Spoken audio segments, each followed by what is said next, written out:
weeks ago. So, Dale, if you're ready, I will turn it over to you. All right. Thank you, Daniel, and thank you, Tal, for inviting the steering committee to sort of share with everyone what ELUNA has been doing over the past year. Let me get this set up.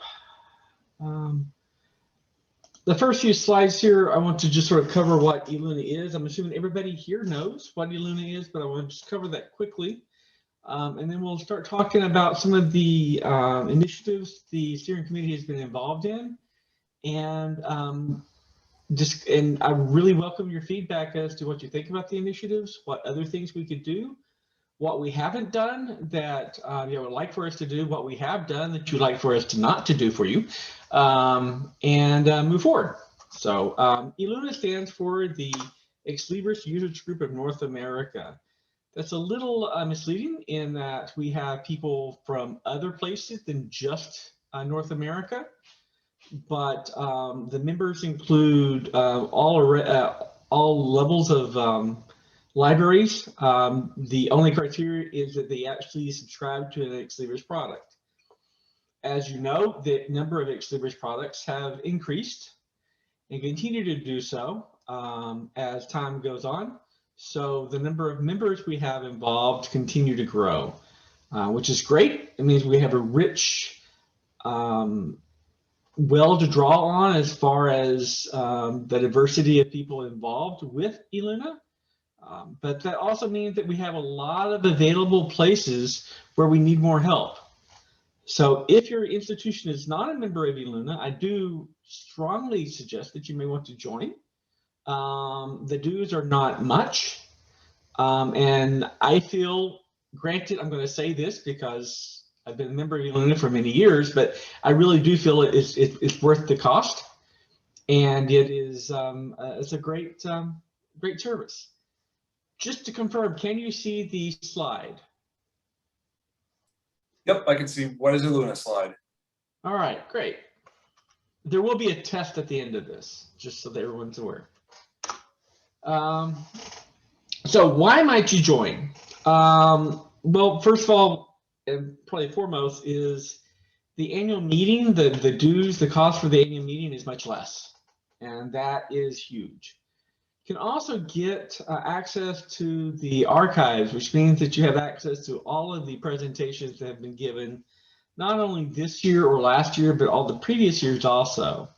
That really helps, show you sort of the growth of the various products that ELUNA offers, that Ex-Libris offers, but it also gives you really great ideas as to ways that you might be able to modify the systems that Ex-Libris provides to better enhance the services to your users, which is, of course, what we're all trying to do constantly. You're eligible to elect user meetings to the steering committee.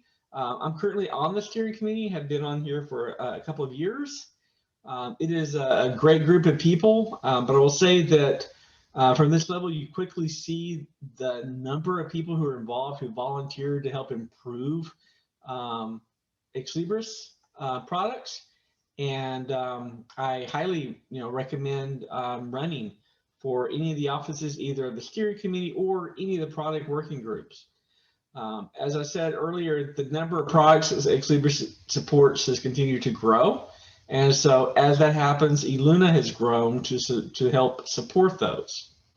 It is important to note that ELUNA is independent of Ex-Libris. We work very closely with Ex-Libris, but we are not owned by Ex-Libris.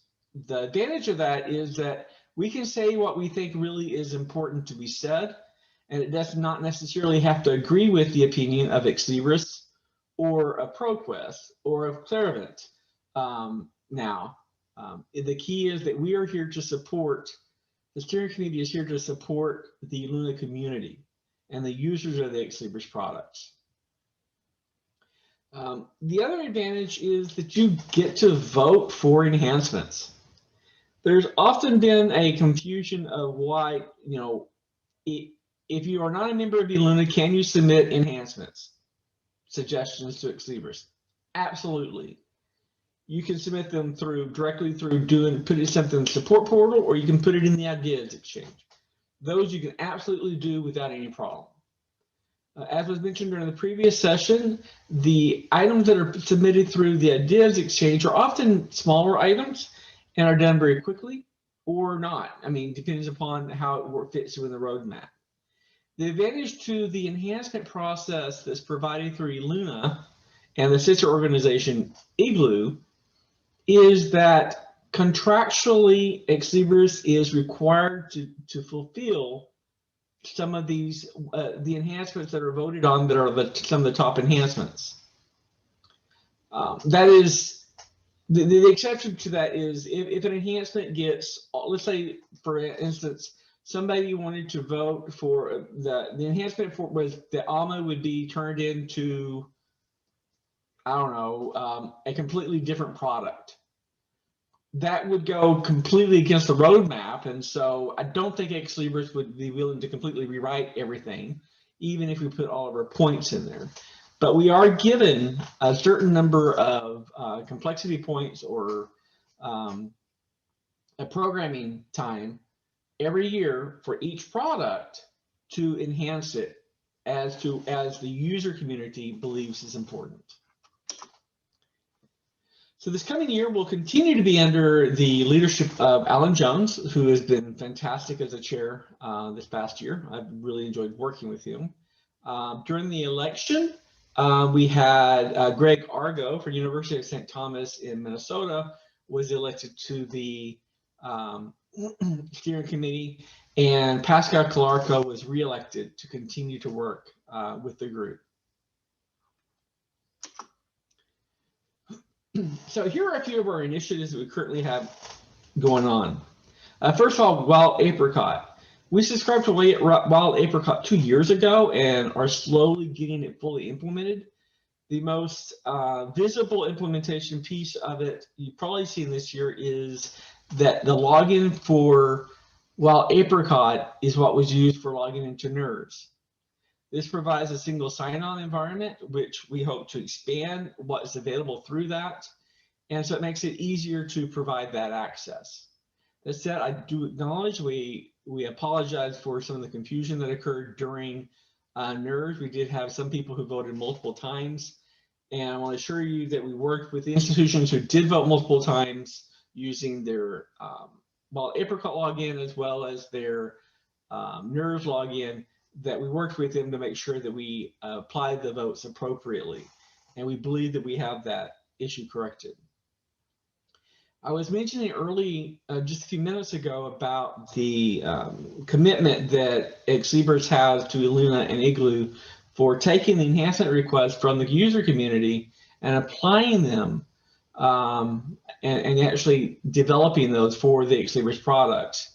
We've recently completed the product development collaboration agreement with Exlibris. In the past, each new product that was added had to be renegotiated completely we started from scratch from each new product. Likewise, if a product was no longer being really fully developed, they still were given the same number of development points as they had in the past. So this new development agreement gives a little bit more flexibility in that it does not name specifically any specific product, but all products that are being promoted by Exlibris will be included in this.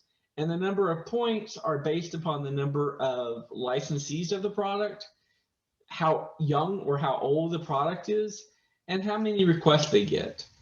The exact formula for that is still being really fully developed. There are so many nuances that it's challenging, but we do have that, and I believe that going forward, this is going to allow the users group, ELUNA, to be much more nimble and work much easier with Exlibris without having to dedicate a lot of time with renegotiating the contract, the agreement every time we have a new product. But we can move more quickly towards supporting that product and not worrying about having to go back through this collaboration agreement, since it can be just immediately added on. So you can imagine that is going to be more important as we move forward. with Rialto. We have Rapido coming up now, and so forth. So it is important. We have a joint ELUNA EGLU enhancement request task force. Many of y'all have used the NERS system. I won't ask for votes on how many people enjoy using said system. It is the system, we call it NERS, which stands for New Enhancement Request System. New is relative since it's been around for about 10 years. As we all know, technology has changed over 10 years, and this is supported by ELUNA members and developed by ELUNA members. And it's difficult to really rebuild this completely because it requires a lot of time. And we all have our day jobs. I'm sure everyone here has a job that you do during the day, and then your volunteer work, which sometimes takes up more time than maybe you want to give. I know I've heard many comments from Tao this past year that she's been really dedicated to working with eBUG, and it's just a lot of work. Likewise with ELUNA, it's a lot of work, and it's a lot of work for all the working groups, for everyone who's on all the working groups. We have the initiative of the Diversity, Equity, and Inclusion Search Initiative. Essentially, this is a way for us to try to eliminate, or let's be honest, reduce as much as possible search bias within the catalog. Nobody really believes that we are, the Ex Libris or anyone else or any other database is intentionally placing bias within the catalog or in the search engine, but that's happening. There's also terms that are used that are outdated, that need to be replaced, but yet are still in the metadata for older systems. And so this initiative is looking at ways to eliminate that. And right now, one of the challenges, one of the plans is maybe to provide an exclusion file. There will be suggested exclusions, but it will be adjusted by each individual site, because depending upon the site and what the specific collections are in that site, some terms may be relevant and may be important at some sites where other sites would find it offensive. So this group is working hard to work through that. Controlled digital lending, which is becoming more and more important. Last year was different, I guess that's to say the least. And digital lending and digital first, electronic first, is more and more important. Ex Libris is looking at rolling out a controlled digital lending product,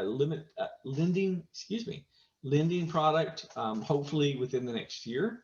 Part of that will be part of probably the Rapido product, which comes from through Rapid ILO. So I do encourage you to stay tuned to that. The steering committee has also been involved with ELUNA Learns 21, and we're also continue doing it in 2022. So it's presentations of the members. And so if you're interested in presenting, please let me know after this, or contact the ELUNA steering committee. And we'll go up here. Oops, did not mean to do that. Are there any questions?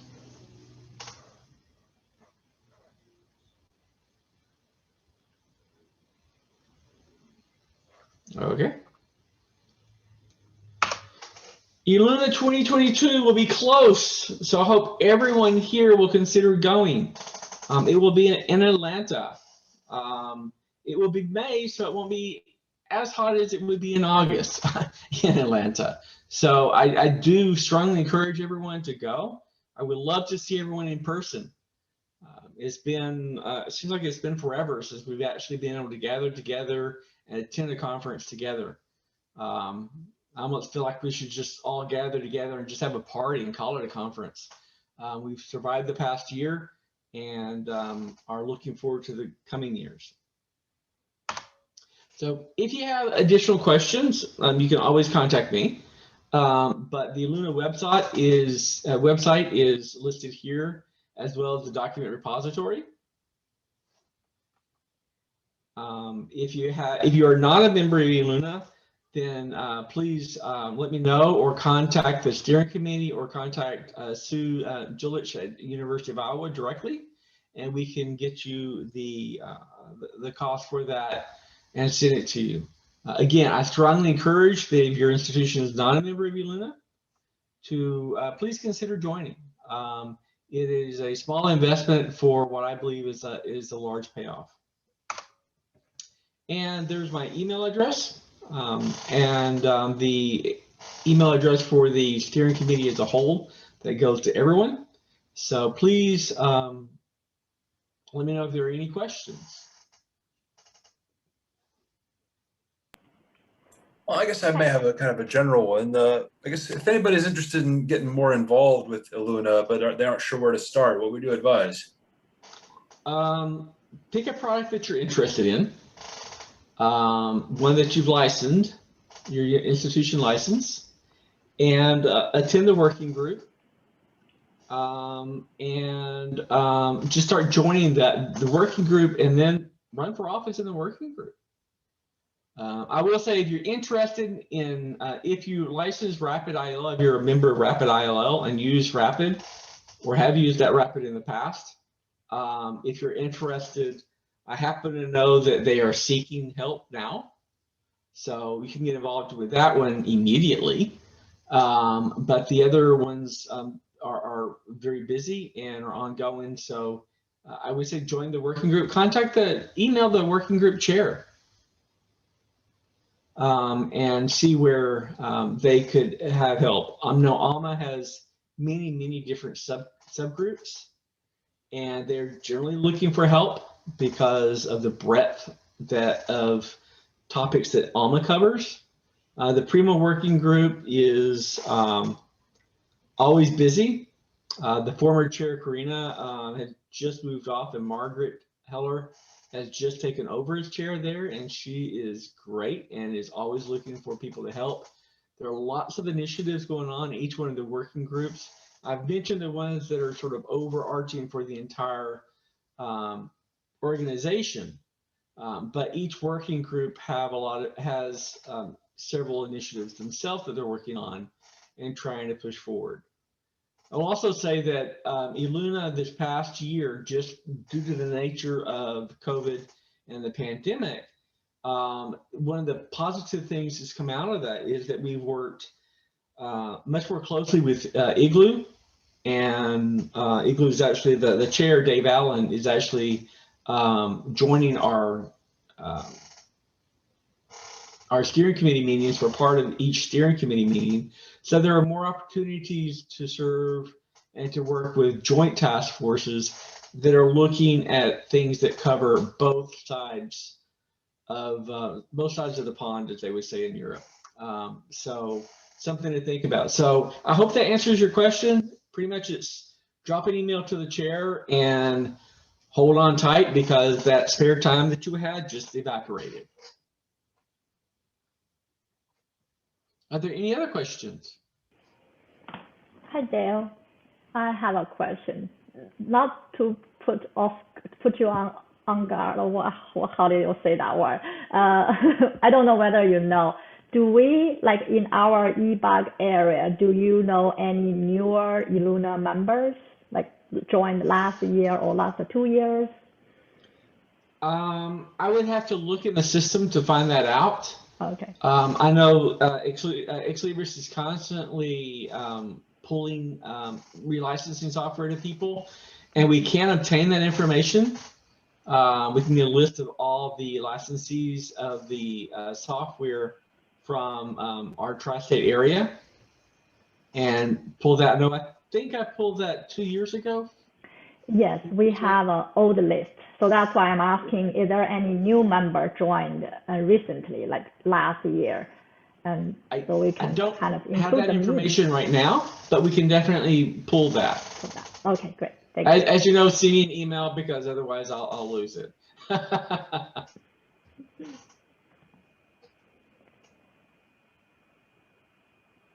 But I do encourage that if you can get more people pulled into eBUG, that's fantastic. Yeah. Because face it, this is a significant piece of software. It's a significant investment by each of our institutions. It's a huge investment, both in money as well as in time. And it is the primary interface in most places for accessing the information that we're providing to our users. And, you know, face it, we're libraries. If we're not providing information to our users in a good way, then, you know, we're not doing our jobs. And I think everyone here wants to do that. So more people involved means we have more ideas, more points of view, and which results in a better product.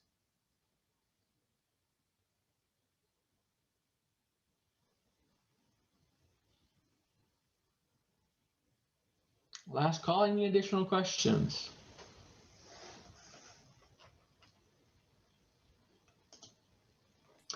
All right, well, thank you very much for having me.